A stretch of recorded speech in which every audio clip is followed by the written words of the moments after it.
here is my little bee. My friend 3D printed it for me, and look closely. He has some eyes, and he has a stingle. Then he has some wings. Then like bees have 6 legs, but he only has 3. Look, 1, 2, 3. Well, it's supposed to be two different legs. I mean, I guess it's 4, but and the stuff that he 3D printed it for was like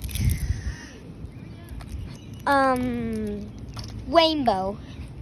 You know how you have like white, blue, red, green, all those colors, but this was rainbow.